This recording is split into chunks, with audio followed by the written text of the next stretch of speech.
Bonsoir et bienvenue à tous, ravi de vous retrouver. Nous sommes ensemble pour une nouvelle semaine d'informations sur la première. À la une de l'actualité, la lettre du président de la République qui s'adresse aux Français. 6 pages, une trentaine de questions. L'avez-vous lu? Êtes-vous convaincu? Les précisions sur cette lettre d'Emmanuel Macron dans ce journal. Nous parlerons également des élections à la Chambre d'agriculture, de la pêche et de l'aquaculture. On évoquera ce soir le quotidien et les conditions de travail des pêcheurs de Mayotte. Des conditions difficiles, vous le verrez. Pour en parler, nous recevons sur notre plateau Sharif Abdallah, tête de liste, les vrais pêcheurs de Mayotte. Et puis nous reviendrons sur les championnats de Mayotte de kickboxing en plein contact qui se sont déroulés ce samedi à Mangajou. Une grande première qui aura permis au titré du jour de se qualifier pour les championnats de France qui auront lieu dans 2 mois. Mais avant de développer ces titres, nous démarrons cette édition avec des poissons morts pêchés au large de Mayotte. Des poissons et des odeurs de gaz insupportables. Y aurait-il un lien avec les activités sismiques? La question est posée par Hachim Saïd Hachim et Youssouf Abed Matouar. Des poissons morts auraient été constatés en mer par plusieurs pêcheurs ces derniers temps. Certains ont observé ce phénomène depuis plus de 3 mois. Le représentant des pêcheurs a été informé mercredi dernier. Il a aussitôt alerté le service maritime. Il est important de déterminer ce que c'est. Parce que si c'est une pollution, par exemple une nappe qui se rapproche de Mayotte, il faut qu'on déclenche ce qu'on appelle un plan Polmar.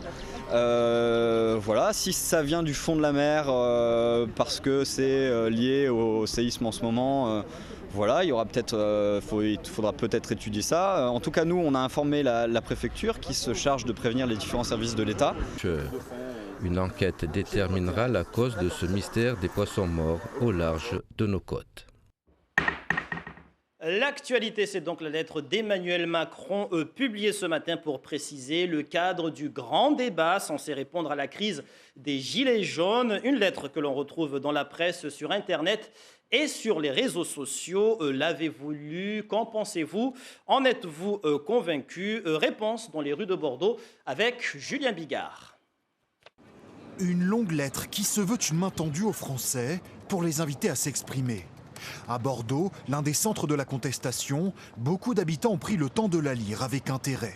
Oui, c'est une bonne idée pour essayer un peu de rabibocher tout le monde, faire communauté, parce que c'est ce qui manque, on est divisé. Oui, sur l'environnement, j'avoue. Ouais. Il y a la marche justement pour le climat. Moi, ça m'intéresse. Voilà, donc je l'attends là-dessus. Mais d'autres restent dubitatifs. Je pense que c'est un peu tard. Il aurait pu faire ça. Il est toujours en retard j'ai l'impression, par rapport aux événements. Je pense que les Français ont assez de revendications, les Français ont assez leurs mots à dire et des choses à faire entendre pour que ce ne soit pas lui qui impose le débat. Accueil mitigé chez les Gilets jaunes, comme ici à Montceau-les-Mines.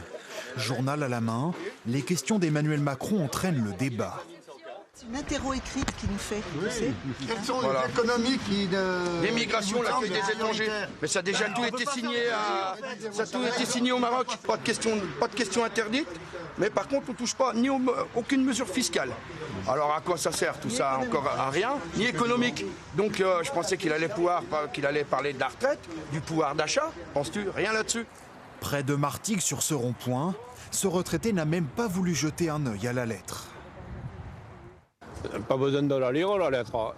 Il connaît nos revendications d'un point barre. Il n'y a pas besoin de faire un courrier, que ça a dû coûter encore du pognon, et voilà. Mais cette manifestante, elle, tient à répondre à ce geste d'Emmanuel Macron.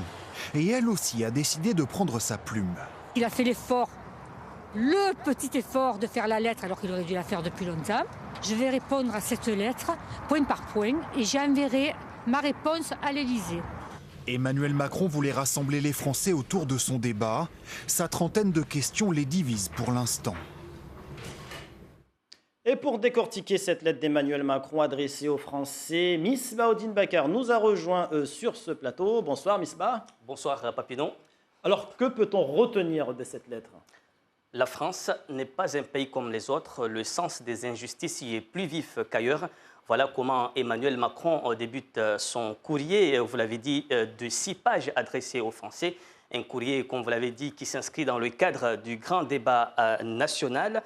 on va le voir, et qui doit permettre d'établir un contrat pour la nation. Et il propose de transformer les colères en solutions avec l'ensemble du peuple. Et le débat national qui débute demain va jusqu'au 15 mars, Papineau. Et d'ailleurs, c'est une lettre qui est scindée en 4 parties.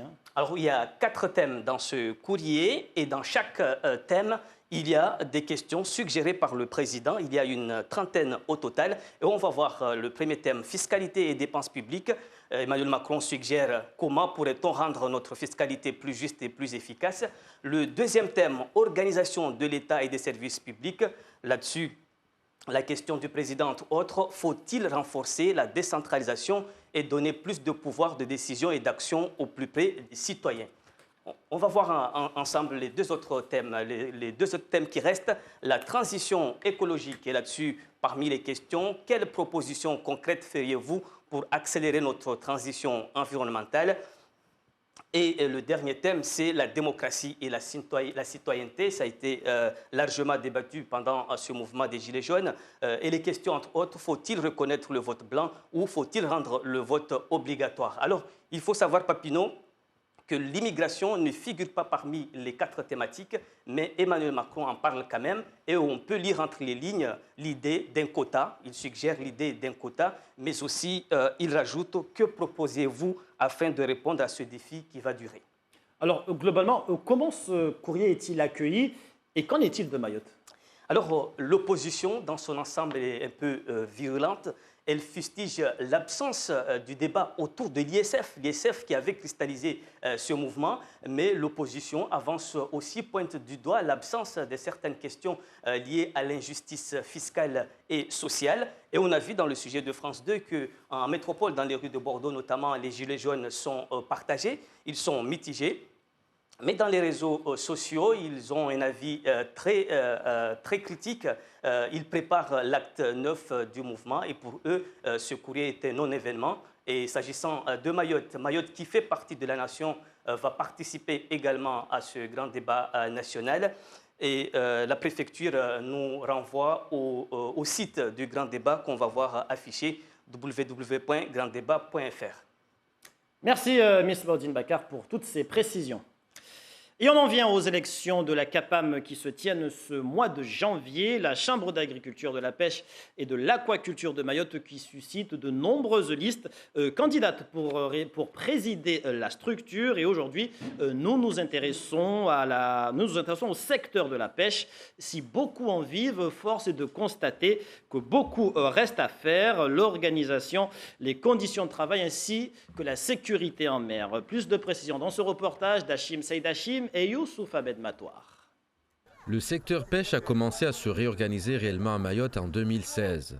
Sur les 500 barques de pêche enregistrées au service maritime, 150 ont l'autorisation de navigation.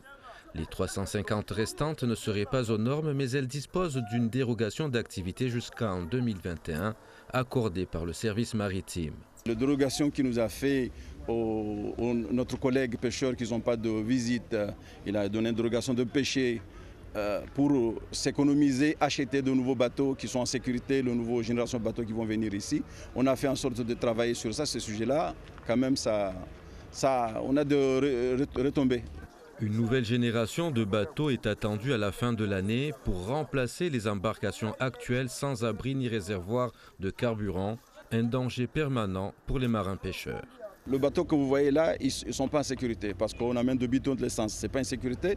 À mer, les gens qui vont faire 4 jours à 5 jours, avec 17 bidons de l'essence, 1000 litres, travaillent en plein soleil. Ça, ce n'est pas la sécurité. Mais la nouvelle génération, c'est des bateaux qui vont venir nouveaux en sécurisant notre sécurité de pêcheurs. Des bateaux de pêche adaptés aux conditions de sortie et mieux sécurisés auront un coût. 50 000 € estime ce patron pêcheur. Il y a 3 modèles de bateaux qui vont venir. Un bateau de 9 mètres, un bateau de 8,75 m, un bateau de 7,50 m. Ces 3 modèles-là, un pêcheur, chacun a le choix qu'il a besoin. C'est pour ça qu'on a besoin d'un banque qui peut nous soutenir au niveau de taux zéro. On aimerait bien que nos élus voient ces sujets-là, nous mettent en place pour nous aider à faire en sorte que le pêcheur arrive à quand même s'épanouir dans son métier. À Mayotte, les jeunes s'intéressent de moins en moins à la pêche. Aujourd'hui, cette génération vieillissante de marins-pêcheurs se bat pour améliorer les conditions de travail des générations à venir pour préserver la profession. Et comme annoncé, nous recevons ce soir la tête de liste des vrais pêcheurs de Mayotte. C'est le nom de cette liste, Sharif Abdallah. Bonsoir. Bonsoir. Alors, on l'a vu dans le reportage, des conditions difficiles pour les pêcheurs avec des embarcations qui ne sont pas encore aux normes. On l'a vu également, un quotidien difficile, mais également un danger pour ces embarcations, sans abri, ni même de réservoir pour le carburant. C'est des conditions difficiles que vous-même vous confirmez ici? Oui, on a des conditions vraiment difficiles, mais tous les jours, on se réunit avec les administrateurs pour améliorer nos conditions de travail. Vous savez bien qu'à Mayotte, il n'y a aucune structure de pêche. Et là, nous sommes en train de mettre en place 7 points de débarquement de poissons. En Petite Terre, à Mtsapere, à Bandrélé, à Kanikeli, Chikonisada, Mtsamboro et Kungu. Après, 2019-2020, on va continuer à faire 7 aussi points de débarcation de poissons. Ensuite, comme on parle des moyens de travail, vous savez très bien que nous sommes partis par des pirogues à moteur. Aujourd'hui, nous sommes nous travaillons avec Barkiam. Et là, on a ciblé 4 fabricateurs de bateaux. Il y a ce qui est basé à Mada, il y a l'ancien pilotis là qui a son projet, il y a le frère Maliki, il y a Copemaï aussi qui est en train de choisir, et c'est nous, les pêcheurs, que va choisir notre outil. Alors, on l'a vu, on l'a entendu notamment, l'amélioration des conditions de travail des pêcheurs passe notamment par l'acquisition de nouvelles embarcations aux normes. Est-ce que les moyens financiers sont présents, justement? Est-ce qu'ils sont réunis pour cette acquisition ou ces acquisitions? Pour certains, je peux dire oui, pour d'autres, ça pose problème. Parce qu'à l'heure actuelle, les pêcheurs, on a ce qu'on appelle surcoût de compensation. C'est-à-dire que les pêcheurs qui livrent leurs poissons dans les coopératives, Bruxelles le récompense par kilo, 1,90 € par kilo. Donc, ce moyen, cette aide-là, va permettre le pêcheur à avoir d'argent pour acheter le nouveau bateau, ou il va avoir la moitié. Alors, vous êtes, comme on vous a présenté, vous êtes la tête de liste, les vrais pêcheurs de Mayotte, qui se présentent donc aux élections à la CAPAM. À partir de quel programme, à partir de votre programme, quelle est la priorité que vous souhaiterez mettre en œuvre si justement vous remportez ces élections? La priorité se base surtout l'outil de travail. Parce que sans l'outil de travail amélioré, on revient toujours à ce qu'on a aujourd'hui, la pêche traditionnelle. Donc il faut l'outil, il faut structurer, c'est-à-dire le point de débarquement de poissons, le petit port de pêche qu'on a prévu par le programme qu'on a fait à la Chambre par rapport aux affaires maritimes à la préfecture. C'est prévu 2019-2020. On va achever les 7 et à partir de 2020-2022, on peut faire aussi 7 points de débarquement de poissons, le port de pêche. Les moyens vous disposez des moyens adéquats pour réaliser ces projets-là? Les moyens sont là. Il y a le financement européen, plus l'État. Sont disposés au niveau de la préfecture, aux affaires maritimes. Mais maintenant, ce projet-là, comme les mairies sont chargées de l'aménagement, ce sont les mairies qui vont exécuter ces travaux-là. On a entendu dans le reportage notamment que le secteur de la pêche n'était pas très attractif pour la jeunesse, pour cet avenir de Mayotte. Comment allez-vous réussir justement à attirer les plus jeunes vers le secteur de la pêche? Ce qui est intéressant, c'est comme je viens de vous expliquer, qu'on travaille avec des barques. Mais si ce projet-là se réalise, on a le bateau, l'outil qu'il faut adapter à la pêche mahoraise. À ce moment-là, je sais très bien que les jeunes vont s'intégrer. Parce qu'aujourd'hui, les jeunes ne peuvent pas mettre le pied dans les kwassa-kwassa actuels qu'on travaille. Mais on n'a pas le choix. Alors que la pêche, c'est l'avenir. Nous, à l'heure actuelle, pour l'avenir, on a besoin de matelots, d'électriciens, des électroniciens et des capitaines. Et ça, il faut une école de pêche à Mayotte à partir du collège pour préparer ces gens-là. Merci. Sharif Abdallah, merci d'avoir accepté de répondre à nos questions. Je rappelle que vous êtes la tête de liste Les Vrais Pêcheurs de Mayotte. Je vous remercie. Merci. Économie toujours avec cette immersion agricole à La Réunion. La BGE, la boutique de gestion de Mayotte, accompagne 5 jeunes du lycée agricole de Coconi. Ils se déplacent dans le département voisin pour effectuer un stage d'immersion dans des exploitations agricoles de La Réunion. Une semaine pour apprendre certaines pratiques agricoles qui ne sont pas encore développées à Mayotte. Un stage professionnel qui devrait leur permettre d'atteindre leur objectif entrepreneurial. On écoute Sitina Malidi, conseillère à la boutique de gestion. Elle s'exprime au micro de Toufaïli Andjilani et Youssouf Ahmed Matouar.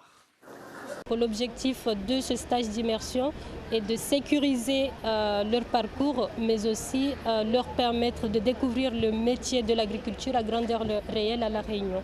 Donc BG a tout simplement la volonté de les ancrer dans une culture entrepreneuriale pérenne et innovante à Mayotte. C'est aussi leur faire découvrir en fait comment une exploitation agricole fonctionne, mais aussi comment obtenir les fonds pour pouvoir investir dans ce milieu-là. Du sport de combat pour terminer avec les championnats de Mayotte de kickboxing qui se sont tenus à la MJC de Mangajou. C'était samedi dernier. Une première historique pour les organisateurs qui ont pu mettre en place des championnats en plein contact à la clé de cette journée de combat, des qualifications aux championnats de France qui auront lieu au mois de mars prochain. Reportage. Sur le ring, coups de poing et coups de pied s'enchaînent au rythme du combat, le kickboxing. Ici, on assiste à un combat d'exhibition entre 2 combattantes du Maoré Boxing de Magicavo. Toutes les 2 sont qualifiées d'office au prochain championnat de France. Pour vous, c'est passé comment? Très bien. En fait, on a l'habitude de s'entraîner ensemble, donc c'était un entraînement supplémentaire pour nous en préparation des championnats de France. Donc, comme elle l'a dit, comme ça au moins on a pu mettre les pieds sur le ring. Vu qu'on n'a pas d'adversaire et qu'on est qualifié d'office, ça nous permet de voir un peu comment ça va se passer. Gérer la pression aussi. Parce que clairement, voilà, il y avait du public, donc c'est vrai que monter sur le ring, c'est pas la même chose qu'en entraînement. Donc il y a le stress à gérer en plus, et ça, c'était une très bonne expérience pour ça. Voilà. Vous avez des ambitions particulières pour la suite?